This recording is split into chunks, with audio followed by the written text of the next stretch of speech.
শিক্ষার্থীদের অংশগ্রহণে উৎসবমুখর পরিবেশে চট্টগ্রামে আল হেকমা ইন্টারন্যাশনাল স্কুলে অনুষ্ঠিত হয়েছে বার্ষিক গ্রাজুয়েশন। সকালে নগরীর চাঁদগাঁও স্কুল ক্যাম্পাসে ভিন্নধর্মী এই অনুষ্ঠানে অভিভাবকদের নিয়ে যোগ দেয় বিভিন্ন বিভাগের শিক্ষার্থীরা। এতে শিক্ষার্থীরা ইসলামিক ডিসপ্লে প্রদর্শন করেন। অনুষ্ঠানে অতিথি ছিলেন মহানগর বিএনপির আহ্বায়ক এরশাদুল্লাহ, ইসলামিক ইউনিভার্সিটির সাবেক ভারপ্রাপ্ত ভিসি আবু বক্কর রফিক, স্কুলের ডিরেক্টর জাবিদ আহসান ও শফিল আজম সহ অন্যরা। এ সময় আগামীর যোগ্য নাগরিক হিসেবে শিক্ষার্থীদের গড়ে তোলার আহ্বান জানান বক্তারা।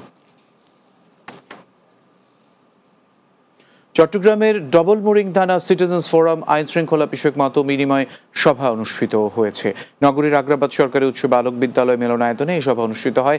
ডবল মোরিং মডেল থানার ভারপ্রাপ্ত কর্মকর্তা বাবুল আজাদের সভাপতিত্বে এতে সভায় প্রধান অতিথি ছিলেন উপ পুলিশ কমিশনার ও অতিরিক্ত ডিআইজি হুসাইন মোহাম্মদ কবির হোসেন ভুইয়া। এছাড়া অতিথি ছিলেন সহকারী police commissioner Double Mooring zone Kazi Bidhan Abid, citizen forum Chittagong মহানগরের যুগ্ম আহ্বায়ক নিয়াজ মোহাম্মদ খান সহ অন্যরা।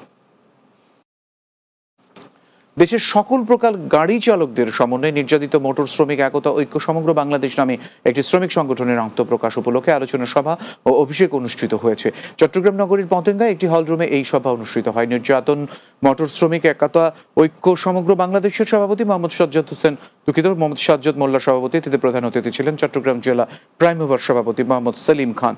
বিশেষ অতিথি ছিলেন চট্টগ্রাম জেলা প্রাইম মুভার সাধারণ সম্পাদক আবুল খায়ের, নির্যাতিত মোটর শ্রমিক একতা ঐক্য সমগ্র বাংলাদেশের সাধারণ সম্পাদক মোহাম্মদ মামুন মোল্লা সহ অন্যান্যরা। চট্টগ্রামে আনোয়ারায় মিথ্যা মামলার প্রতিবাদে সংবাদ সম্মেলন করেছে ভুক্তভোগী এলাকাবাসী।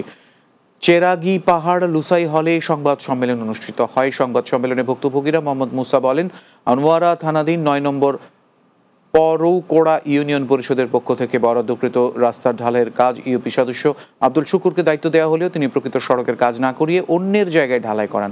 সংবাদ সম্মেলনে ভুক্তভোগী হাবিবুর রহমান, মোহাম্মদ রুবেল, মোহাম্মদ মুসা, আবুল হোসেন, নুরুন নবী, আহমদ নবী, হাবিবুর রহমান, সৈয়দ নূর সহ আরও অনেকে উপস্থিত ছিলেন।